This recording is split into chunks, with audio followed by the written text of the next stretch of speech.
Welcome back to Revise and Resubmit, and welcome to another weekend book review. I'm Pavlov. And I'm Nikita. Look again at that dot. That's there. That's Earth. In their crafted confusion, they served imaginary debts and very real greed, failed to expand their reach, and suffocated themselves to oblivion on a mote of dust suspended in a sunbeam. That satirical, yet pretty sobering warning is attributed by Dr. Armen V. Papazian to Sarl Kagan, alien astronomer, in his transformative book, Financing the Race to Space. And this book, it's not just about rocketry, it's a real fundamental challenge to the financial rules that govern our civilization's future.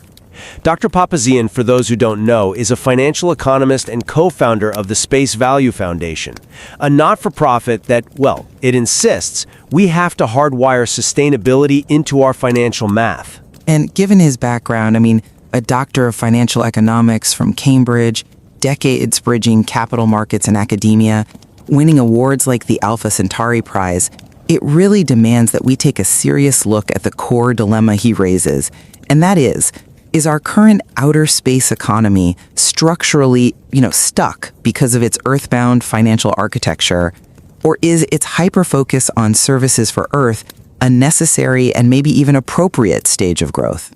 My position, which is deeply informed by this work, is that these constraints are fundamental.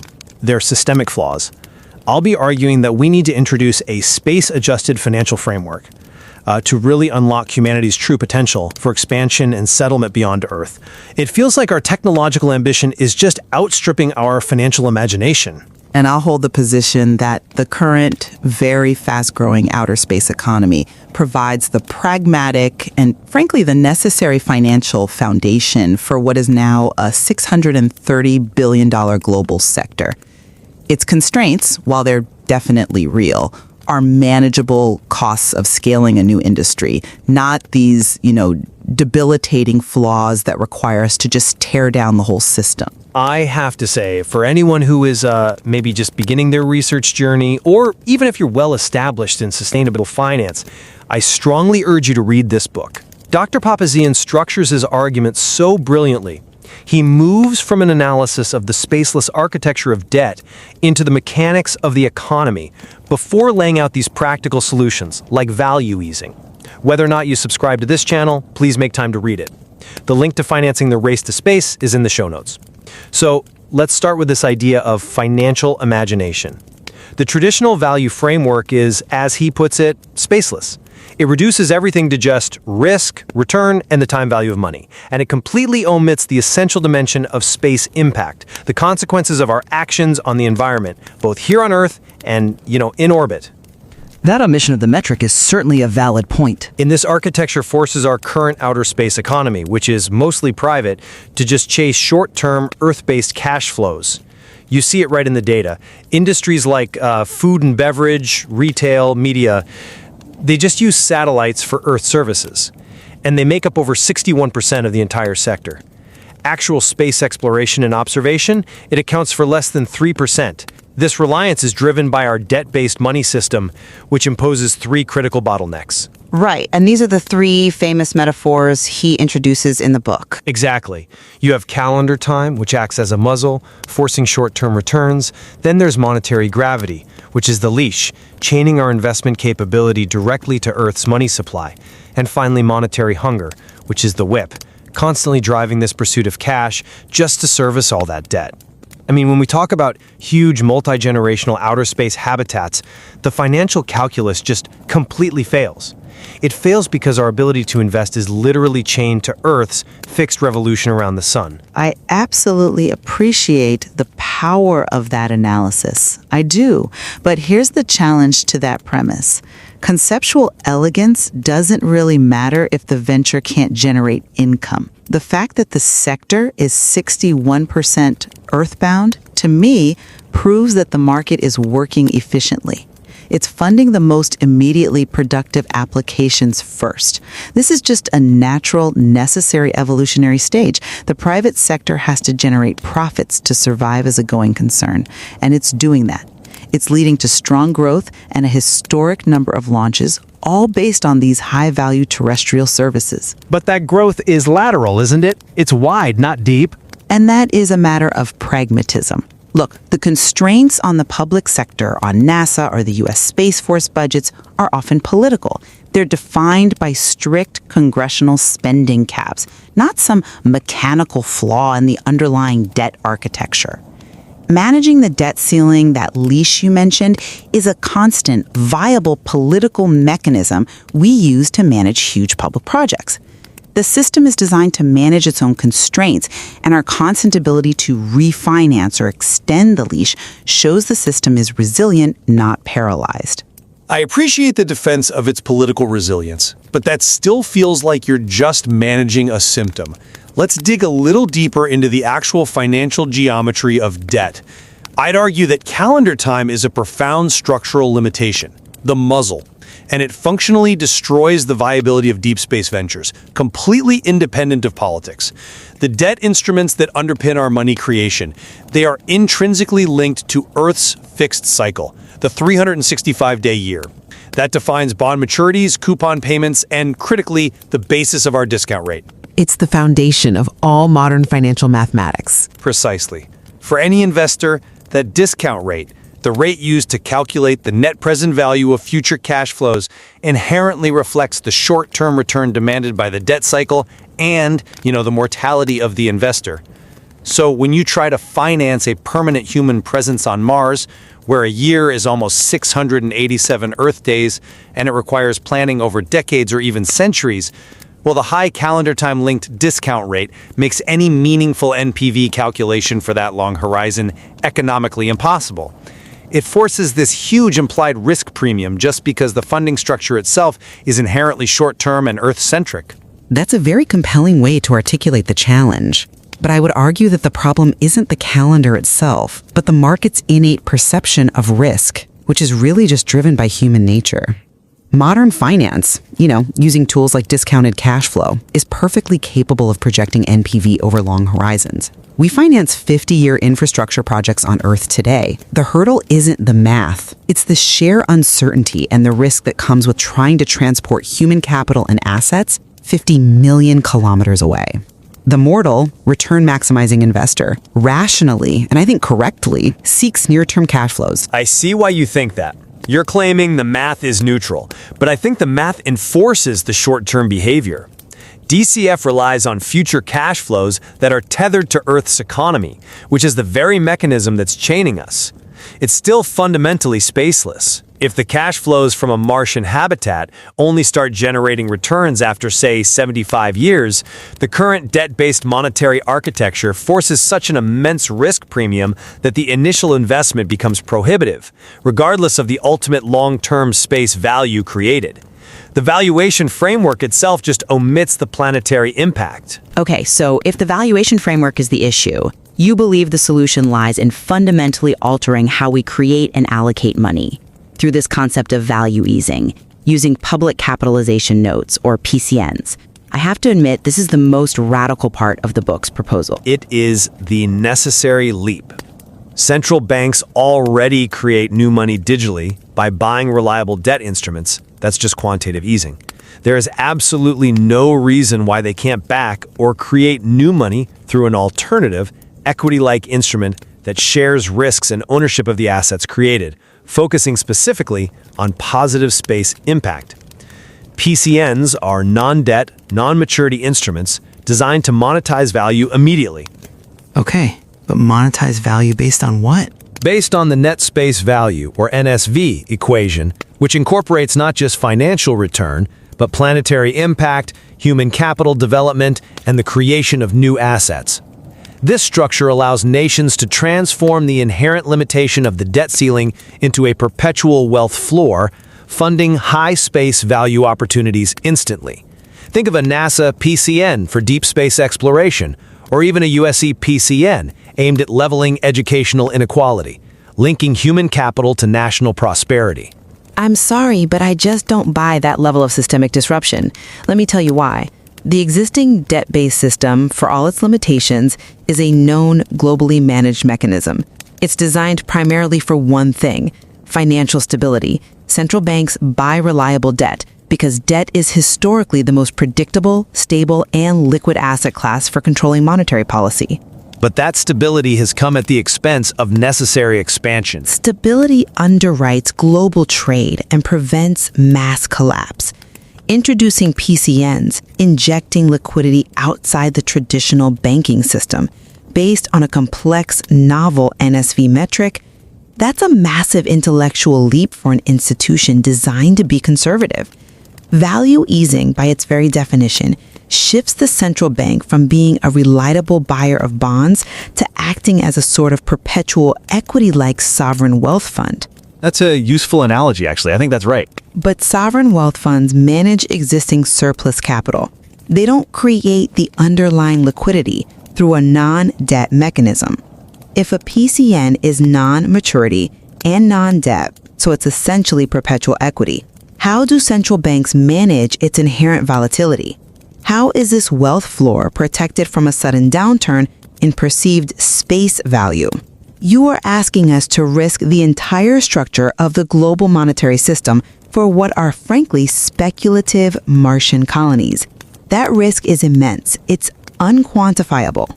But that immense risk is baked into the very stability you're championing, a stability that's focused entirely on Earth's immediate consumption. And the consequence of this short-sighted system is that we are operating as a planet-consuming, space-littering parasite. Just look at the metrics beyond finance. Military spending on outer space programs, led by the U.S. Space Force, is rising sharply. It's overtaken civilian spending. And this just reinforces a destructive approach driven by short-term geopolitical competition. 7 trillion. That's a staggering figure that certainly reframes our discussion on resource allocation. $7 trillion. That was the global fossil fuel subsidy in 2022. That level of resource allocation just to maintain a status quo of consumption while we struggle to fund necessary expansion or environmental solutions, it proves the framework is structurally flawed. This is the monetary hunger at work, the whip forcing the system to chase immediate consumption no matter the planetary impact.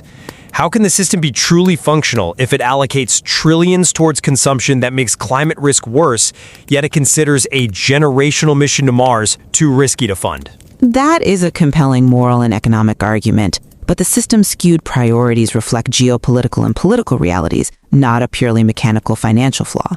Furthermore, the fact that we have the capacity to spend at that scale proves the funding mechanism itself is robust, even if its current priorities are, shall we say, misplaced. But if the mechanism structurally incentivizes the wrong behaviors, the 3 bottlenecks, then it is flawed. Well, I believe the book itself actually provides the answer to modifying the current mechanism without collapsing it. Dr. Papazian's layered conceptualization of space, atmosphere, hydrosphere, outer space, this provides the groundwork for integrating impact measurement into the existing investment decision process. I mean, the concepts of space value optimization and the NSV formula are valuable tools that suggest the current system can be modified to account for sustainability in its broadest sense.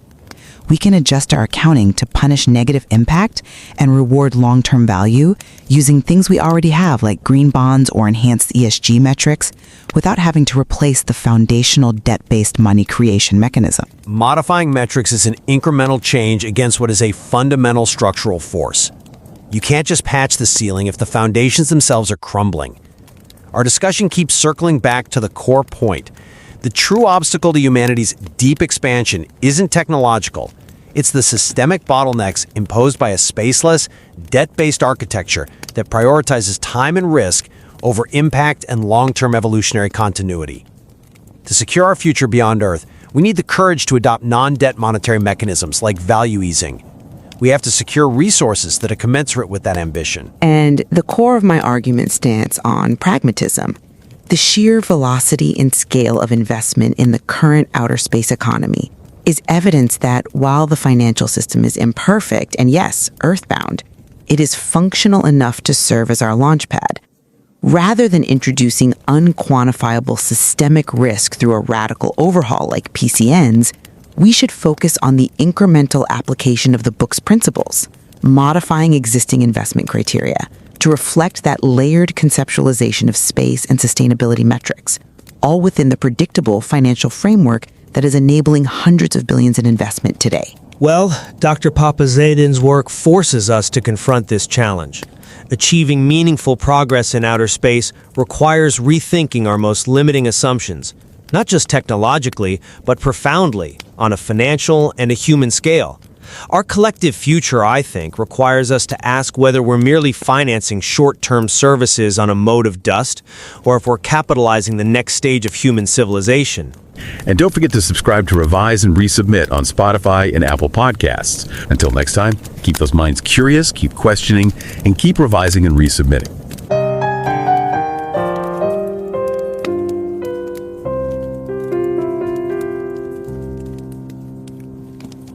Revise and রিসাবমিটে স্বাগত। আপনারা শুনছেন আমাদের weekend বুক review পর্ব।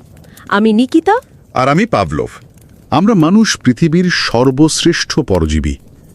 কথাটা আমার নয়, সিনসিনেটি বিশ্ববিদ্যালয়ের ফিজিওলজির প্রাক্তন অধ্যাপক ডক্টর মার্টিন এইচ ফিশারের। ভাবা যায়? হ্যাঁ, ভাবুন তো একবার, এই একটা লাইন একটা গোটা বইয়ের মূল ভিত্তি হতে পারে। মহাকাশ অভিযান, আমাদের ভবিষ্যৎ আর টাকা পয়সার সম্পর্ক নিয়ে লেখা একটা বই। ঠিক তাই। আর্মেন ভি পাপাজিয়ানের লেখা financing the race to space বইটা ঠিক এই প্রশ্নটা দিয়েই শুরু হয়। বইটার মূল কথাই হলো মানব সভ্যতাকে কিভাবে এই পরজীবী পরিচয় থেকে বের করে আনা যায়। আর আজকের আলোচনা এই অসাধারণ বইটিকে ঘিরেই। একদম। আর লেখক ডক্টর পাপাজিয়ান কিন্তু সে লোক নন। উনি একজন দূরদর্শী চিন্তাবিদ, আর্থিক অর্থনীতিবিদ আর স্পেস ভ্যালু ফাউন্ডেশন নামে একটি সংস্থার সহ-প্রতিষ্ঠাতা। ফিন্যান্স বা অর্থ ব্যবস্থা নিয়ে ওনার ২০ বছরেরও বেশি অভিজ্ঞতা আছে। হ্যাঁ, আর ক্যামব্রিজ বিশ্ববিদ্যালয় থেকে ফিনান্সিয়াল ইকোনমিক্সে ডক্টরেট করেছেন। ইউবিএস আর ন্যাসডাক দুবাইয়ের মতো বড় বড় প্রতিষ্ঠানে কাজ করেছেন। শুধু তাই নয়, ২০১৩ সালে উনি মহাকাশের জন্য একটি নতুন অর্থ ব্যবস্থার ধারণা দিয়ে প্রথম অ্যালফা সেঞ্চুরি পুরস্কার পান।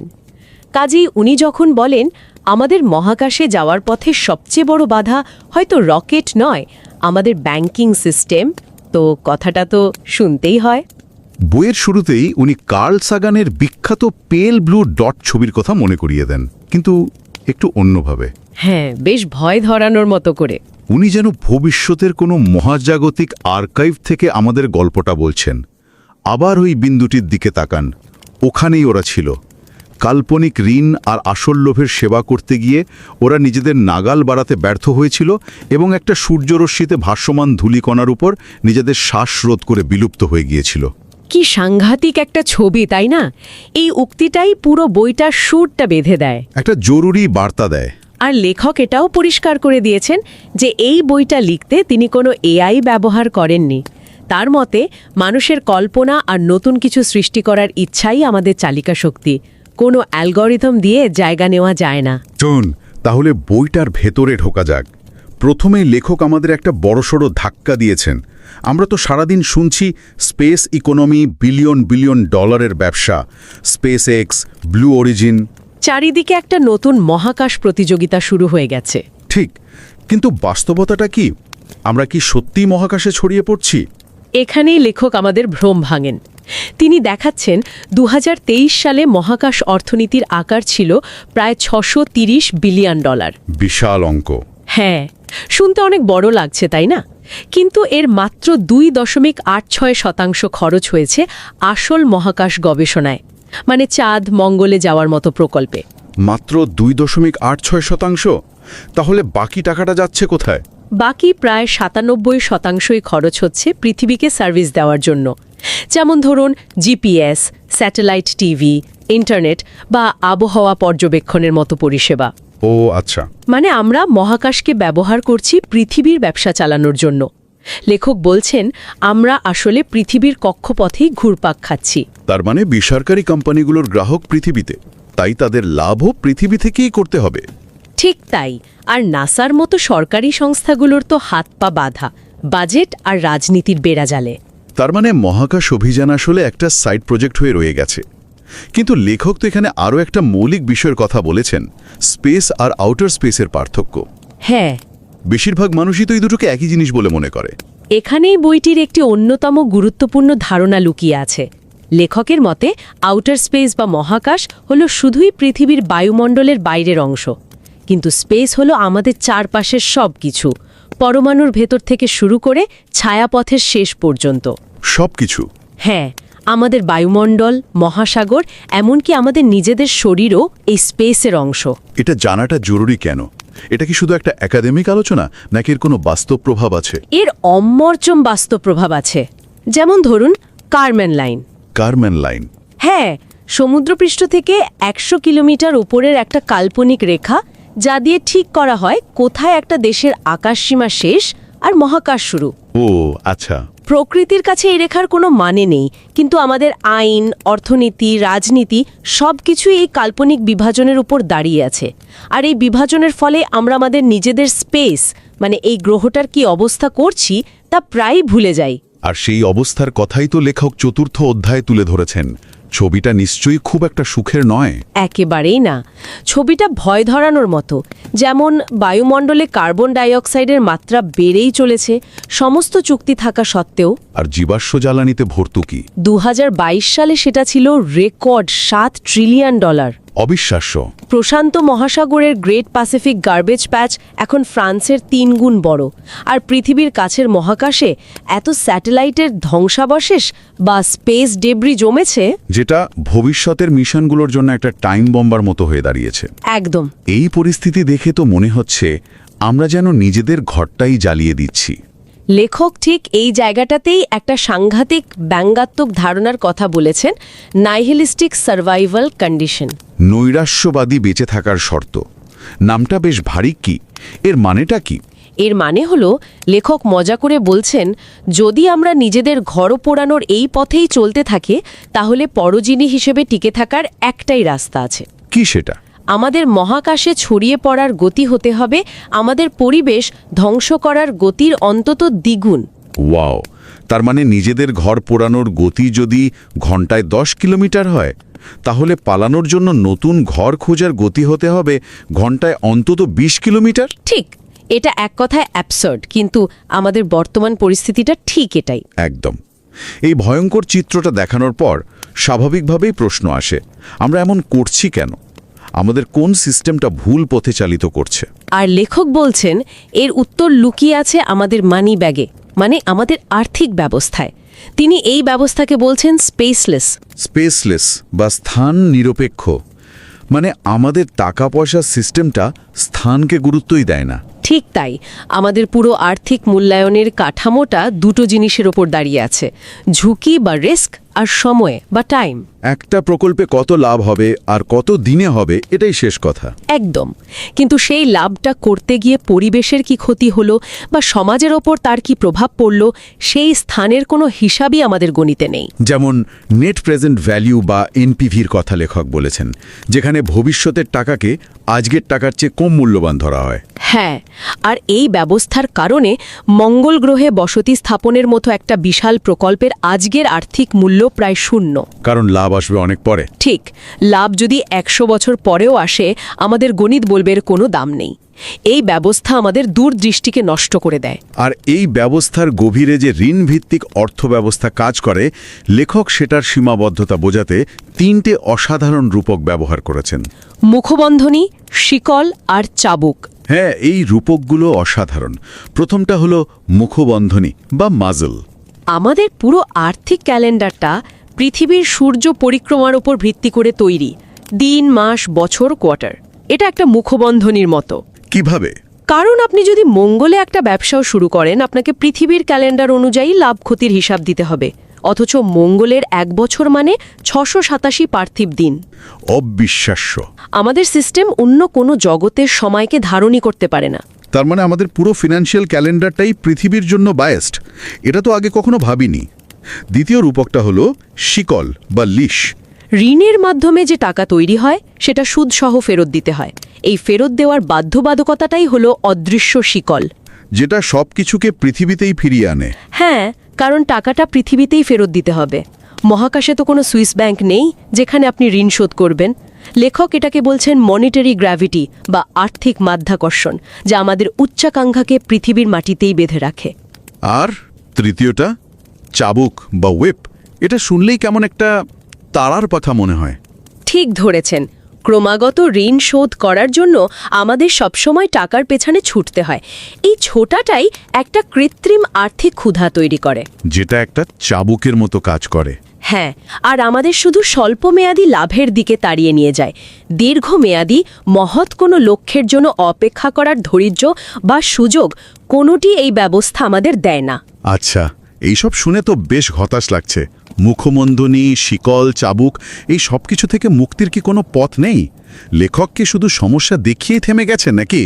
না না, এখানেই বইটির সবচেয়ে গুরুত্বপূর্ণ এবং আশাব্যঞ্জক অংশ। লেখক শুধু রোগ নির্ণয় করেননি, নিরাময়ের উপায়ও বাতলাচ্ছেন। এটা শুনতে দারুণ লাগছে। কি সেই নতুন ব্যবস্থা? তিনি দুটো প্রধান জিনিসের প্রস্তাব করেছেন। প্রথমত, একটা নতুন মেট্রিক বা পরিমাপক, যার নাম net space value. Net space value? হ্যাঁ, এটা শুধু টাকার লাভ ক্ষতি মাপে না, বরং কোনো বিনিয়োগের ফলে পরিবেশ বা সমাজের উপর কী ইতিবাচক বা নেতিবাচক প্রভাব পড়ল সেটাও পরিমাপ করে। অর্থাৎ আমাদের স্পেসলেস অর্থনীতিতে স্থানকে ফিরিয়ে আনা। আর দ্বিতীয়টা নিশ্চয়ই কোনো নতুন আর্থিক উপকরণ? হ্যাঁ, এবং এটাই বইটির সবচেয়ে বৈপ্লবিক ধারণা। এর নাম পাবলিক ক্যাপিটালাইজেশন নোটস বা পিসিএন। পিসিএন সহজ করে বললে এটা কোনো ঋণ নয়, বরং একটা ইকুইটির মতো। নাসার মতো কোনো সরকারি সংস্থা এই পিসিএন জারি করবে, আর দেশের কেন্দ্রীয় ব্যাংক নতুন টাকা তৈরি করে সেটা কিনবে। এক মিনিট। আর সেই টাকাটা সরাসরি চাঁদ বা মঙ্গলে বসতি স্থাপনের মতো কোনো বিশাল প্রকল্পে বিনিয়োগ করা হবে। দাঁড়ান, কেন্দ্রীয় ব্যাংক নতুন টাকা তৈরি করবে? এটা তো যথেচ্ছ টাকা ছাপানোর মতো শোনাচ্ছে। এতে কি মুদ্রাস্ফীতির ভয়াবহ ঝুঁকি নেই? খুব ভালো প্রশ্ন, আর এটাই সবার আগে মনে আসে। লেখকের উত্তর দিয়েছেন, বর্তমানে সরকার যখন টাকা ছাপে তাকে বলা হয় কোয়ান্টিটেটিভ ইজিং। এর উদ্দেশ্য হল ধুঁকতে থাকা আর্থিক ব্যবস্থাকে বাঁচানো। ঠিক। কিন্তু লেখকের প্রস্তাবিত ভ্যালু ইজিংয়ের উদ্দেশ্য সম্পূর্ণ ভিন্ন। ব্যাপারটা অনেকটা এরকম: দেশের ভেতর রাস্তা বা ব্রিজ বানানোর জন্য টাকা তৈরি করা এক জিনিস, আর চাঁদে একটা শহর বানানোর মতো মানবজাতির জন্য সম্পূর্ণ নতুন মূল্য বা ভ্যালু তৈরি করার জন্য টাকা তৈরি করা আরেক জিনিস। তার মানে এখানে লক্ষ্য শুধু অর্থনীতিকে বাঁচানো নয়, বরং মানবজাতির জন্য নতুন সম্পদ তৈরি করা। একদম। এই টাকাটা কোনো অনুৎপাদনশীল খাতে যাচ্ছে না, বরং ভবিষ্যতের জন্য একটা বিশাল সম্পদ তৈরি করছে। এটা কি শুধুই একটা তত্ত্ব, নাকি এর কোনো বাস্তব প্রয়োগের কথাও লেখক বলেছেন? লেখকের বাস্তব প্রয়োগও দেখিয়েছেন। যেমন তিনি বলছেন, মার্কিন যুক্তরাষ্ট্রের ডেট সিলিং বা ঋণের সর্বোচ্চ সীমার যে সমস্যা, তা পিসিএন ব্যবহার করে সমাধান করা সম্ভব। ঋণ নেওয়ার বদলে পিসিএন জারি করে? হ্যাঁ, সরকার শিক্ষা বা মহাকাশ গবেষণার মতো খাতে বিনিয়োগের জন্য পিসিএন জারি করে নতুন সম্পদ তৈরি করতে পারে। একইভাবে তিনি ব্রিটেনের জন্য একটি নিউ আউটার স্পেস ডিলের প্রস্তাব করেছেন, যা কঠোর বাজেট নীতি বা অস্টেরিটি থেকে বেরিয়ে আসতে সাহায্য করতে পারে। ঠিক তাই, আর দেশকে মহাকাশে উচ্চাভিলাষী লক্ষ্য অর্জনেও সাহায্য করতে পারে। তাহলে পুরো আলোচনার সারমর্ম এটাই দাঁড়াচ্ছে যে মহাকাশে যাওয়ার জন্য আমাদের শুধু ভালো রকেট বানালেই চলবে না, আমাদের আর্থিক কল্পনাকেও প্রযুক্তির কল্পনার সমান শক্তিশালী হতে হবে। আর আর্মেন পাপাজিয়ানের এই বইটা সেই পথের একটা পরিষ্কার নকশা আমাদের সামনে তুলে ধরেছে। একদম। লেখক আমাদের সামনে একটা কঠিন ভাইবার রেখেছেন। হয় আমরা আমাদের গ্রহগ্রাসী মহাকাশ দূষণকারী পরজীবী পরিচয় থেকে বেরিয়ে এসে একটি বহুগ্রহের প্রজাতি হিসেবে বিকশিত হব, অথবা আমরা নিজেদের তৈরি করা আর্থিক ও পরিবেশগত সংকটে বিলুপ্ত হয়ে যাব। হ্যাঁ, এই পরিবর্তনের জন্য প্রয়োজনীয় মানসিক সরঞ্জাম এবং ধারণা এই বইটিতে রয়েছে, কিন্তু সিদ্ধান্তটা আমাদেরই নিতে হবে। আমাদের এই চ্যানেলটি সাবস্ক্রাইব করা হোক বা না হোক, শ্রোতাদের কাছে অনুরোধ, এই চিন্তাশীল এবং যত্ন করে লেখা বইটি পড়ার জন্য সময় বের করুন। এটি কেবল মহাকাশ নিয়ে নয়, আমাদের বর্তমান পৃথিবীর সংকট এবং ভবিষ্যৎ সম্ভাবনা নিয়েও একটি অত্যন্ত গুরুত্বপূর্ণ পাঠ। বইটির লিঙ্ক শো নোটসে দেওয়া আছে। সবশেষে একটা গভীর প্রশ্ন রেখে যাওয়া যাক, যার লেখক নিজেই তুলে ধরেছেন। হতে পারে মহাবিশ্বের অন্য কোনো উন্নত সভ্যতার নিজেদের গ্রহকে বাঁচানোর জন্য বা মহাকাশে বিচরণের জন্য অর্থের কোনো প্রয়োজনই হয় না। তাহলে আমাদের এই পুরো আর্থিক ব্যবস্থা যা এই বইটি সংস্কার করার চেষ্টা করছে তা কি শুধুই একটা মূল্যহীন বিবর্তনীয় আপোষ? सोचने की बात है।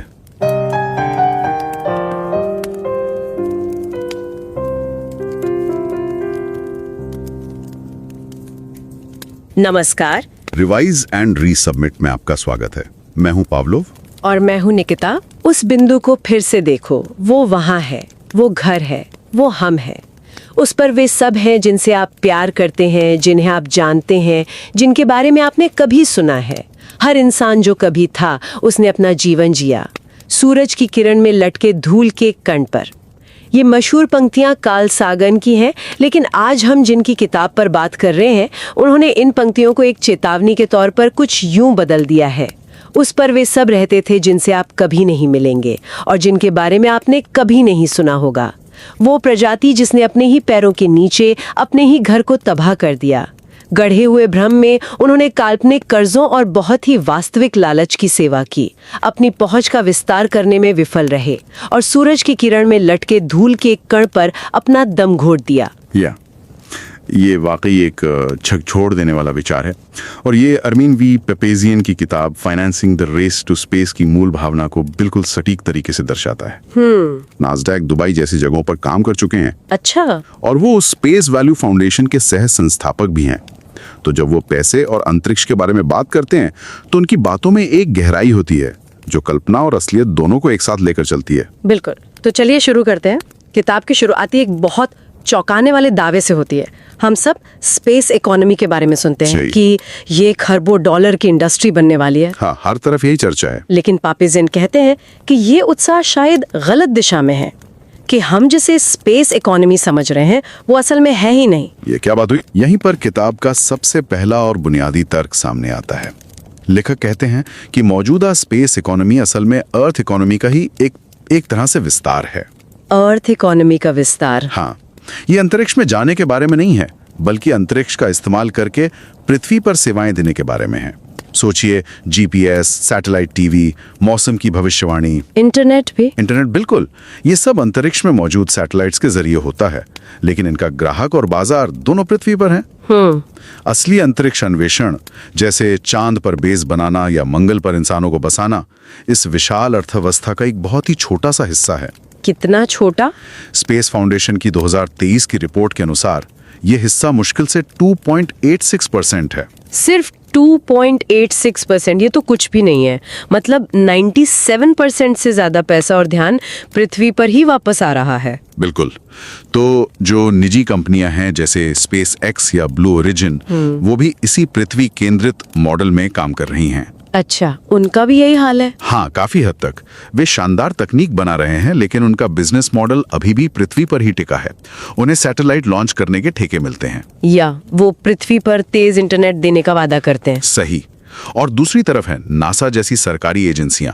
वो वाकई में खोज करना चाहती हैं, लेकिन वे सरकारी बजट और राजनीतिक इच्छा शक्ति की सीमाओं में बंधी हुई हैं। तो एक तरफ बाजार है जो पृथ्वी से आगे नहीं देख रहा, और दूसरी तरफ सरकार है जो दूर तो देख रही है पर उसके हाथ बंधे हुए हैं। एकदम, एक तरह का गतिरोध है। तो यहीं पर किताब एक वैचारिक बदलाव का सुझाव देती है जो मुझे बहुत दिलचस्प लगा। लेखक स्पेस और आउटर स्पेस के बीच एक बहुत बड़ा अंतर बताते हैं। सुनने में तो एक जैसा लगता है, लेकिन उनके लिए ये क्यों इतना जरूरी है? ये एक बहुत ही गहरा दार्शनिक बिंदु है और ये पूरी किताब की नींव है। लेखक कहते हैं कि हम आउटर स्पेस में जाने की बात करते हैं जैसे कि वो कोई अलग जगह हो, लेकिन सच तो यह है कि हम सब पहले से ही स्पेस में हैं। स्पेस हमारा भौतिक यथार्थ है। एक सब एटॉमिक कण से लेकर गैलेक्सी के बीच की दूरी तक सब कुछ स्पेस है। पृथ्वी, हमारा वायुमंडल, चांद, सब कुछ स्पेस का ही हिस्सा है। तो आउटर स्पेस बस उस स्पेस का वो हिस्सा है जो हमारी पृथ्वी से थोड़ा दूर है। बिल्कुल। और ये नजरिया हमें ये एहसास दिलाता है कि हम अलग थलग नहीं हैं। हम इसी ब्रह्मांडीय ताने बाने का हिस्सा हैं। और लेखक उन काल्पनिक रेखाओं की भी बात करते हैं जो हम खींचते रहते हैं। हाँ, जैसे देशों के बीच की सीमाएं या फिर वो कर्मन रेखा जो पृथ्वी के वायुमंडल और बाहरी अंतरिक्ष को अलग करती है। सही। लेखक कहते हैं कि ये रेखाएं हमारे दिमाग में हैं, प्रकृति में नहीं। और ये रेखाएं हमें एक दूसरे से और इस ब्रह्मांड से अलग महसूस कराती हैं। जब हम ये समझ जाते हैं कि हम सब एक ही स्पेस में हैं, तो फिर सवाल ये उठता है कि हम अपने इस स्पेस के साथ कैसा व्यवहार कर रहे हैं। और यहीं पर किताब एक बहुत ही गंभीर और चिंताजनक तस्वीर पेश करती है। तो हम अपने स्पेस के साथ कैसा व्यवहार कर रहे हैं, खासकर अपने आसपास के स्पेस यानी पृथ्वी के साथ। किताब इस मामले में कोई लाग लपेट नहीं करती, वो हमें आईना दिखाती है। जलवायु परिवर्तन, महासागरों में फैला प्लास्टिक, वो ग्रेट पैसिफिक गार्बेज पैच, हाँ, उसका आकार फ्रांस से 3 गुना बड़ा हो चुका है। और सिर्फ पृथ्वी पर ही नहीं, पृथ्वी की कक्षा में भी अंतरिक्ष का मलबा तेजी से बढ़ रहा है। किताब प्लैनेटरी बाउंड्रीज की अवधारणा का जिक्र करती है। ये एक वैज्ञानिक ढांचा है जो पृथ्वी के सिस्टम की 9 सबसे जरूरी सीमाओं को पहचानता है, जैसे जलवायु परिवर्तन, जैव विविधता का खत्म होना। बिल्कुल। और लेखक बताते हैं कि हम इनमें से 6 सीमाओं को खतरनाक स्तर तक पार कर चुके हैं। 6, 9 में से 6। इसका मतलब ये है कि हमारा मौजूदा सिस्टम इस ग्रह पर भी टिकाऊ नहीं है, तो दूसरे ग्रहों पर विस्तार की बात तो बहुत दूर की है। यही तो बात है। लेखक तो मानवता के लिए एक बहुत ही कठोर शब्द का इस्तेमाल करते हैं, एक ग्रह का उपभोग करने वाला परजीवी। बाप रे। हाँ, और ये सिर्फ कहने के लिए नहीं है, वो इसी पर आधारित एक विचार प्रयोग भी पेश करते हैं जिसे वो नाइलिस्टिक सर्वाइवल कंडीशन कहते हैं। Nihilistic survival condition. हाँ, ये गणितीय रूप से तर्क देता है कि अगर हम एक परजीवी की तरह हैं जो अपने मेजबान यानी पृथ्वी को खत्म कर रहा है, तो जीवित रहने के लिए हमें अपने विनाश की दर से दोगुनी तेजी से अंतरिक्ष में विस्तार करना होगा। ये तो बहुत ही निराशाजनक सोच है। एक चेतावनी है कि अगर हम अपने तौर तरीके नहीं बदलते तो हमारा भविष्य क्या हो सकता है। बिल्कुल। तो अगर समस्या तकनीक की कमी नहीं है और नहीं हमारी महत्वाकांक्षा की, तो फिर असल जड़ क्या है? किताब का तर्क है कि असली अपराधी हमारा वित्तीय ढांचा है, हमारा पैसा। ये बात थोड़ी अजीब लगती है। हमारा फाइनेंशियल सिस्टम हमें सितारों तक पहुंचने से कैसे रोक रहा है? और यहीं पर किताब का सबसे अनोखा और शक्तिशाली तर्क सामने आता है। लेखक हमारे वित्तीय ढांचे को स्पेसलेस यानी स्थान रहित कहते हैं। स्पेसलेस? हाँ, इसका मतलब है कि हमारा पूरा फाइनेंशियल सिस्टम सिर्फ 2 चीजों पर बना है, जोखिम यानी रिस्क और समय यानी टाइम। रिस्क और टाइम? हाँ, बस एक निवेश कितना जोखिम भरा है और उससे कितने समय में रिटर्न मिलेगा, इस पूरे समीकरण में स्पेस यानी हमारे भौतिक प्रभाव के लिए कोई जगह ही नहीं है। मतलब एक कंपनी जंगल काटकर कितना मुनाफा कमाती है ये तो गिना जाता है। हाँ, लेकिन उस जंगल के कटने से हमारे स्पेस पर क्या असर पड़ा, उसका कोई हिसाब नहीं है। बिल्कुल सही पकड़ा आपने। और सबसे बड़ी बात, हमारा पैसा खुद कर्ज से बनता है, डेट से। और इसी कर्ज आधारित प्रणाली की खामियों को समझाने के लिए लेखक 3 बहुत शक्तिशाली रूपकों का इस्तेमाल करते हैं। एक मुंह बंद करने वाला पट्टा यानी मजल, एक जंजीर यानी लीश और एक चाबुक यानी व्हिप। ये सुनने में ही बहुत डरावने हैं। चलिए इन्हें एक एक करके समझते हैं। ये मजल या पट्टा क्या है? मजल है कैलेंडर टाइम। हमारा पूरा वित्तीय तंत्र, बैंक के लोन की किस्तें, कंपनियों की तिमाही रिपोर्ट, सरकारों का सालाना बजट, सब कुछ पृथ्वी के 365 दिनों में सूर्य का एक चक्कर लगाने पर आधारित है। सही। ये कैलेंडर हमारे सिस्टम में इतनी गहराई तक समाया हुआ है कि हम इस पर सवाल भी नहीं उठाते। लेकिन मंगल पर एक साल 687 पृथ्वी दिनों का होता है, बृहस्पति पर लगभग 12 साल का। अच्छा। तो एक ऐसा वित्तीय तंत्र जो पृथ्वी के कैलेंडर से इतनी सख्ती से बंधा हो, वो हमारी अंतर तारकीय महत्वाकांक्षाओं पर एक मजल या पट्टी की तरह काम करता है। ये हमें एक ग्रह के समय सारणी में कैद कर देता है। ये हुआ मजल। लेकिन अगर हम समय की इस बाधा को पार कर भी लें, तो भी पैसे में कोई ऐसी बात है जो सारा ध्यान और संसाधन वापस पृथ्वी की ओर खींच लाती है। क्या यही लीश यानी जंजीर है? बिल्कुल सही। लीश है मौद्रिक गुरुत्वाकर्षण, मॉनेटरी ग्रेविटी। Monetary gravity. हाँ, क्योंकि हमारा पैसा कर्ज के रूप में बनाया जाता है, इसलिए उस पर लगातार ब्याज चुकाना पड़ता है। आपको हर महीने, हर तिमाही मूलधन और ब्याज की किस्त देनी होती है। ये जरूरत सारी पूंजी और सारा ध्यान वापस पृथ्वी पर मौजूद बैंकिंग सिस्टम की ओर खींचती है। आप मंगल पर एक कॉलोनी बनाने का सपना देख सकते हैं, लेकिन अगर आपको हर महीने न्यूयॉर्क या लंदन के किसी बैंक को पैसे वापस भेजने हैं, तो आप ज्यादा दूर और ज्यादा देर तक नहीं जा सकते। सही। ये एक अदृश्य जंजीर है जो हमें इस ग्रह की सतह से बांध कर रखती है। और इस लगातार कर्ज चुकाने के दबाव से एक तरह की बेचैनी या जल्दबाजी पैदा होती होगी, है ना? हमेशा नकदी के पीछे भागने की मजबूरी, शायद यही विप या चाबुक है। एकदम सही, विप है मौद्रिक भूख, मॉनेटरी हंगर। क्योंकि सिस्टम में हमेशा मूलधन से ज्यादा कर्ज होता है ब्याज की वजह से। अच्छा, इसलिए उस कर्ज को चुकाने के लिए नकदी हासिल करने का एक स्थायी प्रणालीगत दबाव बना रहता है। ये एक चाबुक की तरह है जो हमें लगातार छोटी अवधि के मुनाफे के पीछे भगाता रहता है और हमें उन लंबी अवधि की दूरदर्शी परियोजनाओं में निवेश करने से रोकता है। बिल्कुल, जैसे मंगल पर एक आत्मनिर्भर शहर बनाना। कौन सा निवेशक 50 साल तक इंतजार करेगा जब उसे अगले 3 महीने में अपनी किस्त चुकानी है? ये चाबुक हमें दूर देखने ही नहीं देता। ये तो एक बहुत ही निराशाजनक तस्वीर है। एक ऐसा सिस्टम जो हमें एक मजल, एक लीश और एक विप से नियंत्रित कर रहा है। ऐसा लगता है जैसे हम एक पिंजरे में बंद है। क्या किताब इस निराशाजनक स्थिति से बाहर निकलने का कोई रास्ता भी सुझाती है? हम इन जंजीरों को कैसे तोड़ सकते हैं? हाँ, और यहीं पर यह किताब सिर्फ समस्या बताकर नहीं छोड़ती, बल्कि एक बहुत ही साहसिक और कह सकते हैं क्रांतिकारी समाधान भी पेश करती है।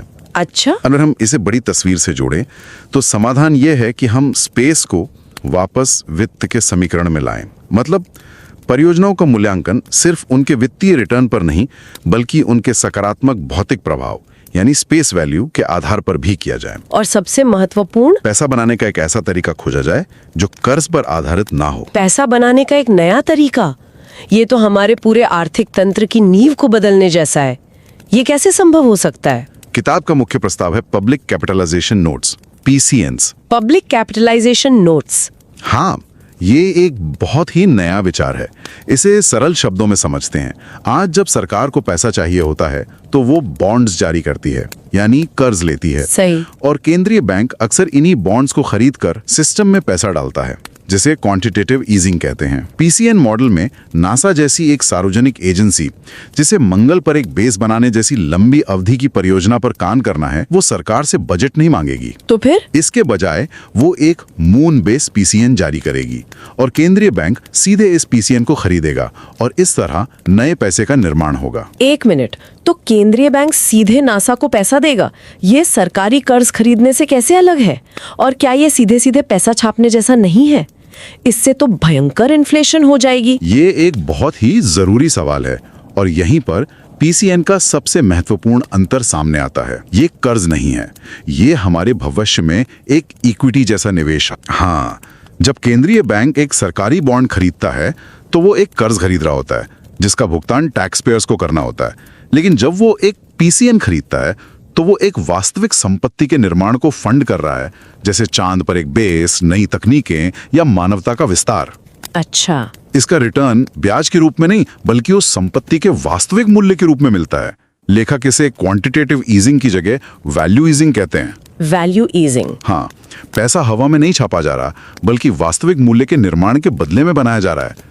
इसलिए ये पारंपरिक मनी प्रिंटिंग से बहुत अलग है। वाह, तो ये सिर्फ स्पेस मिशन को फंड करने का तरीका नहीं है, ये तो पैसे की परिभाषा को ही बदलने की कोशिश है। ये हमारी ब्रह्मांडीय महत्वाकांक्षाओं को सीधे इस बात से जोड़ता है कि हम अपने ग्रह का प्रबंधन कैसे करते हैं। बिल्कुल, तर्क यह है कि हमारी वित्तीय कल्पना को हमारी तकनीकी कल्पना की तरह ही साहसी और दूरदर्शी होना चाहिए। हम मंगल पर जाने के लिए रॉकेट बना सकते हैं, लेकिन हम एक ऐसे वित्तीय तंत्र के साथ सितारों तक कभी नहीं पहुंच सकते जो हमें हर कदम पर जमीन से बांध कर रखता हो। हमें एक ऐसा पैसा चाहिए जो हमें आजाद करे, ना कि कैद करे। एकदम। ये एक बहुत ही शक्तिशाली विचार है और ये दिखाता है कि कैसे अलग अलग क्षेत्र, अर्थशास्त्र, खगोल विज्ञान, पर्यावरण एक दूसरे से जुड़े हुए हैं। इस गहन और विचार पूर्वक लिखी गई किताब को पढ़ने के लिए समय जरूर निकालना चाहिए। इसका लिंक शो नोट्स में मौजूद है। और ये हमें एक आखिरी और भी गहरे सवाल पर सोचने के लिए छोड़ जाता है। किताब में एक जगह यह भी कहा गया है कि क्या पता ब्रह्मांड में अन्य प्रबुद्ध सभ्यताएं शायद खुद को संगठित करने या अपने पर्यावरण की रक्षा के लिए पैसे जैसी किसी चीज का इस्तेमाल ही न करती हो। अगर हमारा मौजूदा वित्तीय तंत्र, जैसा कि लेखक कहते हैं, एक विकासवादी समझौता है, एक कामचलाऊ जुगाड़, तो एक ऐसा तंत्र कैसा दिखेगा जो समझौता ना हो? अगर हमारे मूल्य का पैमाना पैसा नहीं बल्कि सितारों के बीच हमारा सामूहिक भविष्य होता तो हम क्या बनाते?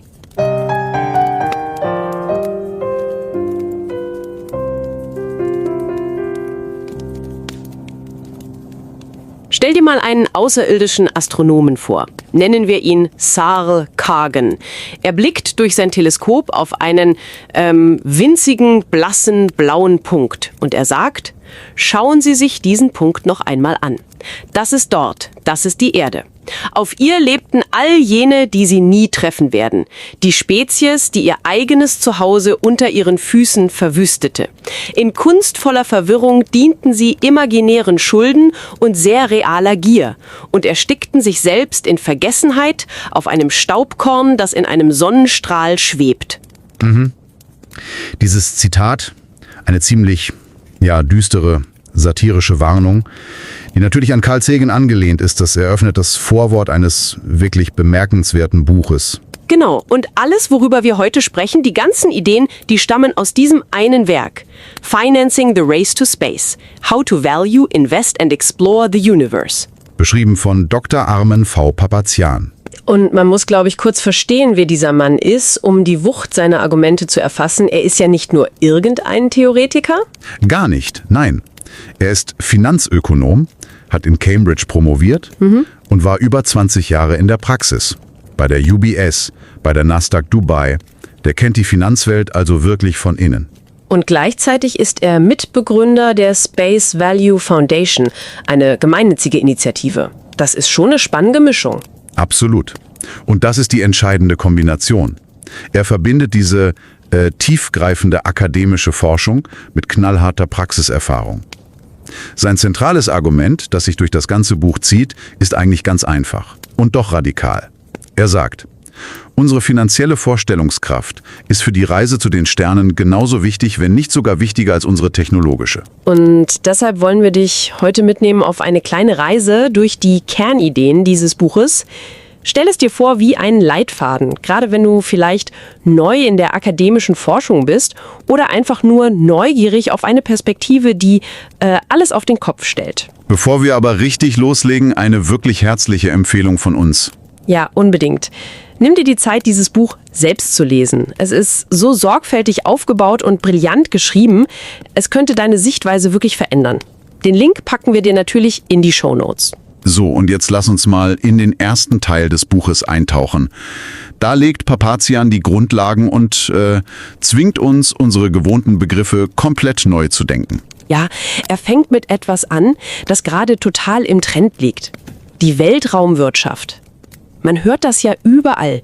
Investmentbanken, Berater, alle veröffentlichen ständig glänzende Berichte über den Billionen-Dollar-Markt der Zukunft. Es herrscht eine riesige Aufregung. Fast schon eine Goldgräberstimmung. Aber Papazian drückt da sofort auf die Bremse. Ziemlich abrupt. Wie meinst du? Er sagt, worüber alle reden, ist gar nicht die Weltraumwirtschaft, sondern eine Außenweltraumwirtschaft. Das klingt erstmal nach einer kleinen sprachlichen Korrektur, aber der Unterschied ist fundamental. Okay. Der entscheidende Punkt ist, diese Wirtschaft ist komplett erdgebunden. Private Unternehmen wie SpaceX sind technologisch brillant, keine Frage. Aber ihr Geschäftsmodell ist es, Dienstleistungen für Kunden auf der Erde zu erbringen. Satellitenstarts, Internetversorgung. Sie brauchen die Erde, um zu überleben. Und die staatlichen Agenturen wie die NASA, die sind ja nicht privat. Die hängen am Tropf der Politik. Ihre Budgets werden von Regierungen festgelegt, die ihrerseits mit Staatsverschuldung und kurzfristigen politischen Zyklen zu kämpfen haben. Die Vision ist vielleicht kosmisch, aber der Geldbeutel ist sehr irdisch und sehr begrenzt. Um das mal in einen Kontext zu setzen, den Papazian liefert und der mich wirklich umgehauen hat, der gesamte globale Außenweltraumsektor war 2023 kleiner als die weltweiten Ausgaben für Werbung.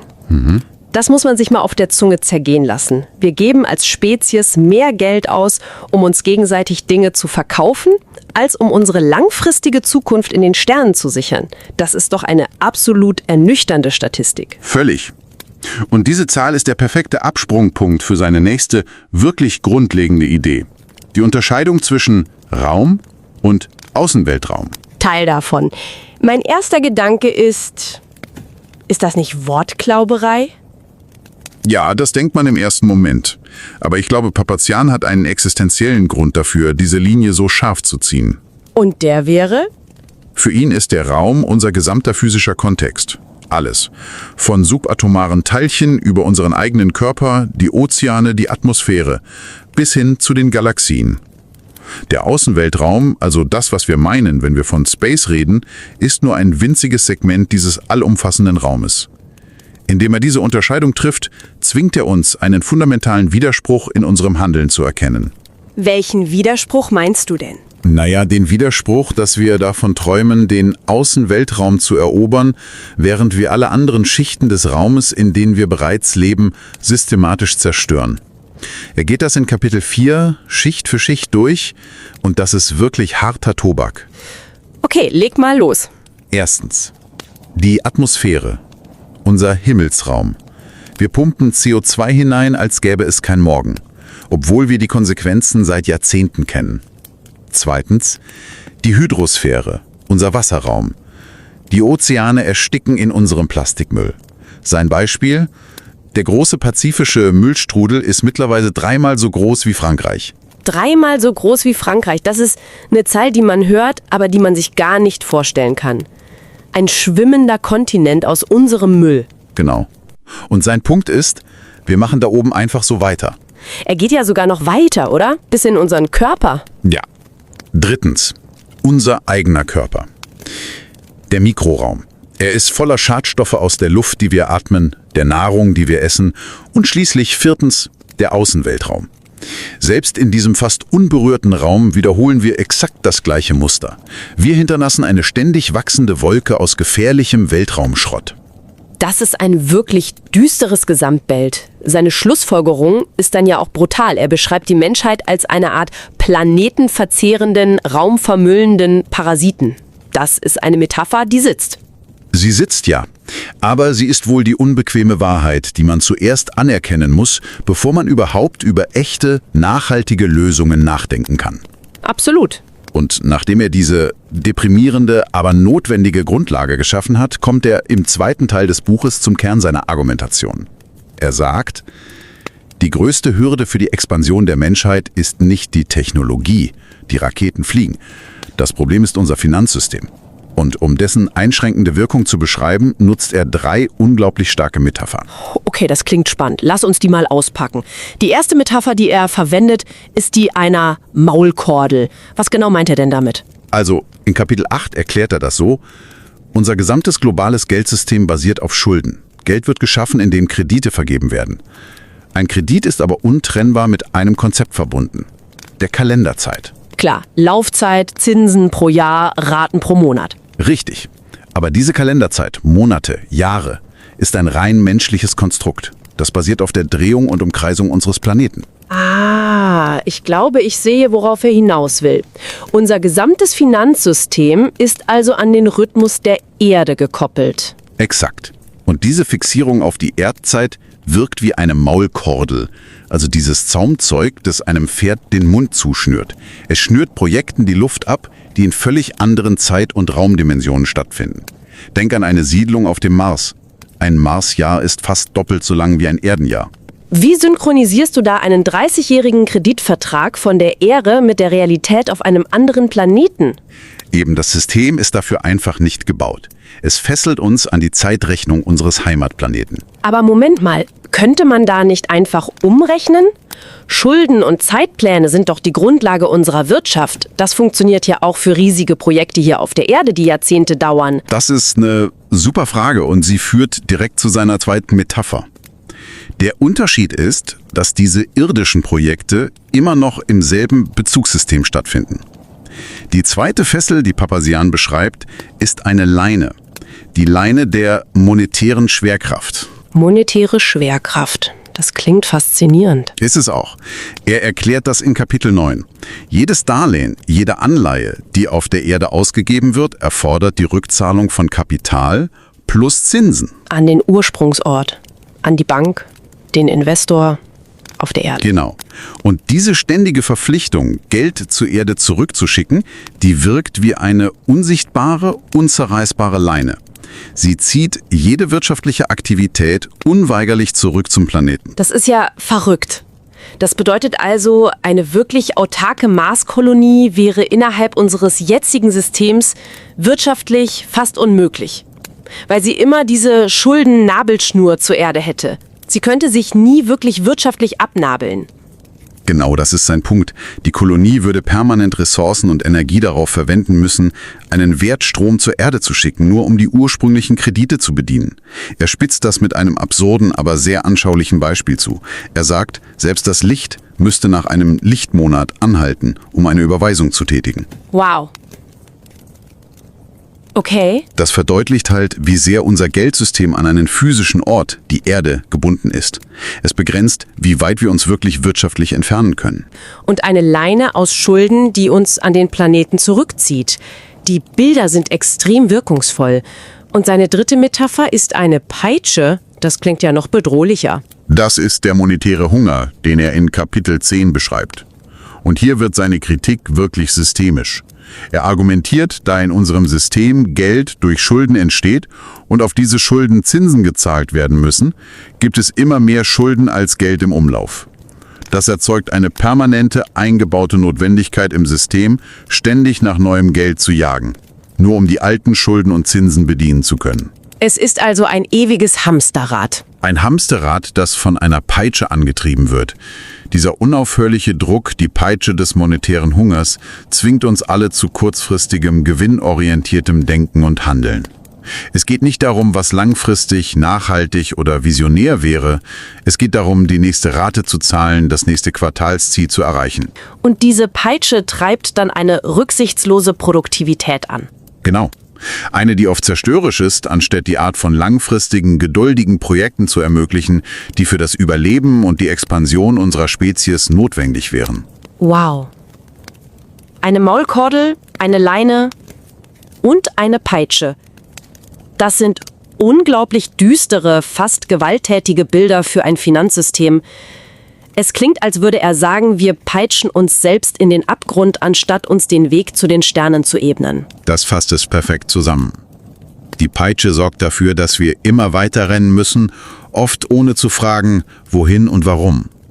Und sie erklärt, warum wir als planetenverzehrender Parasit agieren. Das System zwingt uns dazu.